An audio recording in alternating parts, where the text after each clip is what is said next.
One of the things that nearly every tourist that comes to Jordan does is comes to the Amman Citadel. And that is predominantly part of what is called in the tourism industry here, the city tour. Now, the city tour encompasses predominantly the Amman Citadel, the Roman Amphitheater, and the souk, so downtown. And sometimes your guide will take you to Habiba, so somewhere where you can have some knafeh, and also Hashem, the restaurant that has really fast, lovely food, vegetarian food, but just really fast food. Not always vegetarian, but very good. So coming here to the Amman Citadel is one of the primary things that you will do when you have what's called the city tour. So on all of my YouTube channels, on Facebook and on Reels, Shorts and Reels, you are going to see hundreds of videos, vlogs that I do about what you are going to see when you come to the Amman Citadel. So let's do that again. Let's go to the Temple of Hercules, the small museum. Let's go to the cistern, let's see the hammam, let's go to the palace with that amazing gate and the space where it is the mosque. Let's go explore the Amman Citadel.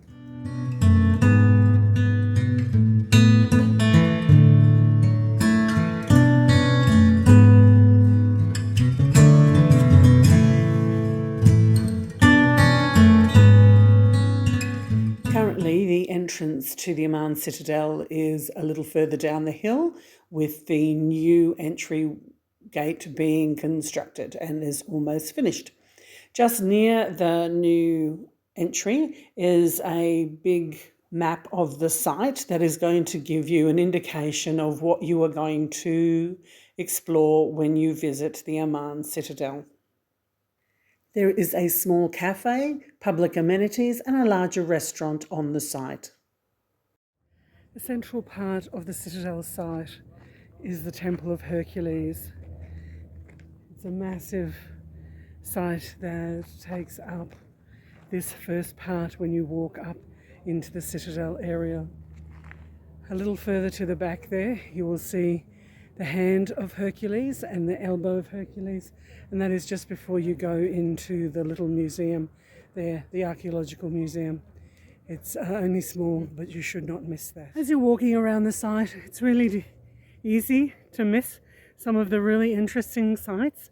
So there's the Temple of Hercules to the back, and this just behind me is the lime kiln, and that is right next door to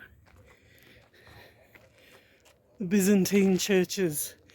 Byzantium just means the Eastern Roman Empire after the schism within Christianity. If the Byzantines were worshipping at their church in the 5th century, they had to have lived somewhere, and so they would have lived within this space here, just adjacent to their church. Following the Romans, who were in this area from 63 BC, they were followed by the Byzantines in about the 6th and 7th century, when this church would have been built. With all Byzantine churches, you have the narthex, the entryway going into the nave, and the aisle at either side, and the curved altar area near the front of the church. Some of the basic architecture around a Byzantine basilica would be a strong defensive wall. So you can see the Temple of Hercules, you come down here to the lime kiln, and then you have the Byzantine church. And with all churches, you're going to have a water supply, and here is a well in the corner of one of these buildings with this beautiful mosaic just here at the Byzantine church at the Amman Citadel. The area surrounding a basilica would have all of the accoutrements of daily life. It would have dormitories for the monks, it would have workshops, it would have stables. They would have to have their own food, so there would be bakeries and kitchens. Some of the masonry on this Byzantine basilica would have utilized some of the stones from the older Roman buildings on the site. The Umayyad period ranged between 661 to 750 AD. This hammam has two entrances, one a stepped entrance from the palace and the second from the Palatine Medina, where the elites would have come from the common area. The bathhouse sits next to the birka, the water cistern, but the supply of water potentially would have come from a cleaner source like a well. The water would have come into this hypercastrium area where the steam would have risen and heated the marble on the wall that lined the caldarium and the tepidarium. The frigidarium, the cooler room, would have had access from the apidarium, the rest area, on the other side of that wall. This area would have been destroyed in an earthquake about 448 AD. This Umayyad palace, or Al-Hazar, would have been built around 724 and 743 AD by Umayyad Caliph Hisham. This impressive gateway is a cruciform shape with 4 equidistant rooms at each side. These could have been used as waiting rooms before people moved into the complex itself. The central 10-metre square area, it is unsure whether it was covered or not. The audience hall has 106 niches and would have been adorned with stucco and paintings depicting geometric patterns and leaf motifs. You can see a great blend of the original stone masonry and the new reconstruction. When you were walking around the Amman Citadel, it's very easy to be swayed or drawn to the larger structures, but it's really important to keep your eyes sometimes down low so that you can actually see some of the smaller parts of what made the Roman Empire such an amazing space. And so this is part of the cistern, the water cistern.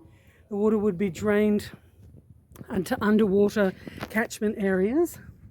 And there is also one other little building that I always find, tripped, stumble, fall, that I find quite interesting.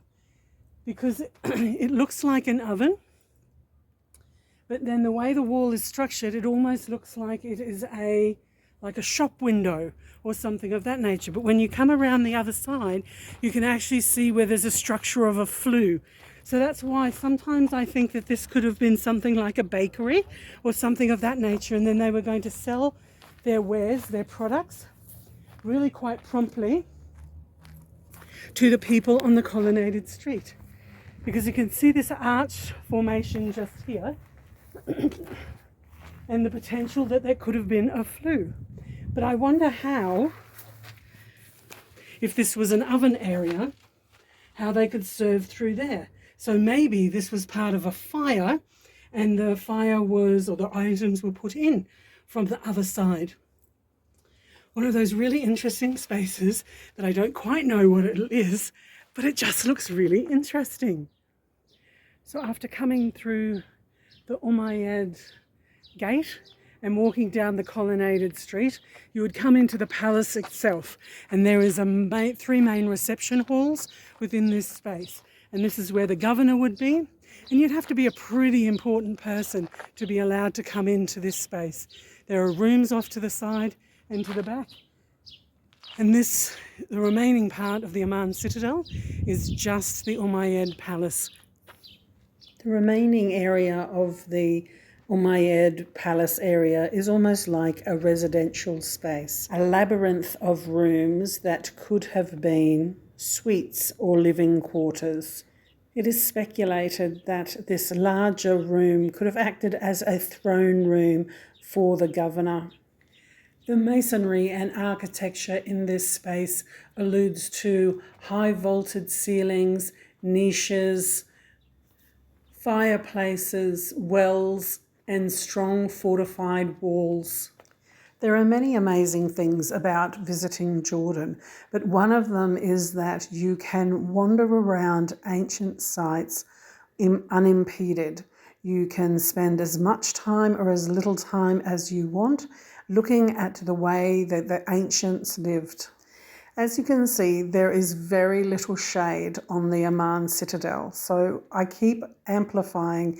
You need comfortable shoes, you need a hat, sunscreen and glasses. This is only a small site, so you may only need to spend an hour or so, but the more time you spend, the more time you can explore all of this amazing site. At the Amman Citadel, before you go through the Umayyad Palace gateway, there is an open area where on the west side there's a little group of shops, so there's a souk. So normally people would not be going into the palace. People that just lived in the area would just be coming to the souk outside. But the space that I'm sitting in here right now is the Umayyad Mosque.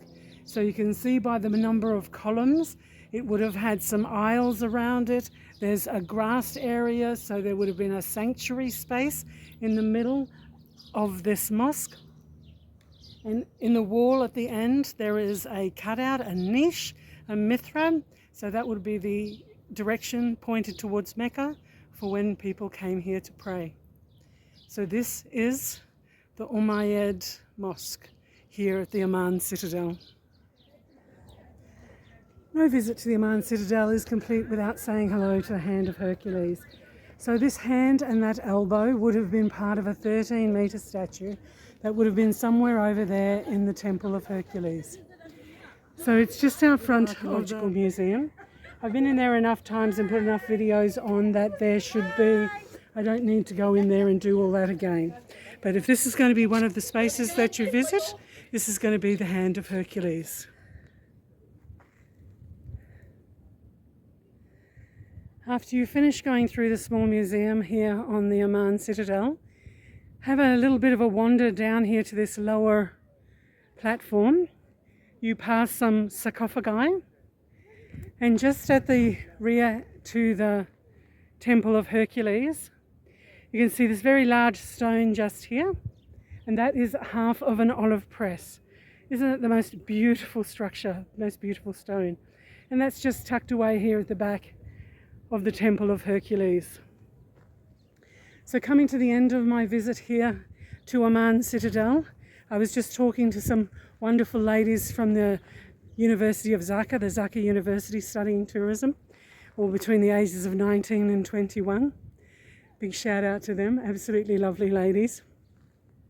And one of the things I was explaining to them as a visitor, as a tourist here, it's really important for us to wear our hats, our sunscreen, our glasses, have our arms covered, and to wear comfortable shoes, because there's not much shade when you come to any of the sites here in Jordan, but it's really important that you do come and visit because it's such an amazing space.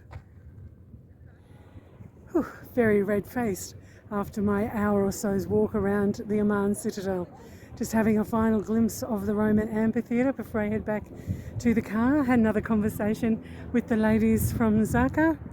It's great to see such intelligent women studying here at university, studying tourism. So this is my farewell to the Amman Citadel for this visit. I thought I had finished at the Amman Citadel, but as always, it always comes up with a surprise for me. And this is the Ammonite area. So they are excavating. So by the time we come back next time, this area may have been excavated and we could visit it and find out more of the ancient history of this site here at the Amman Citadel.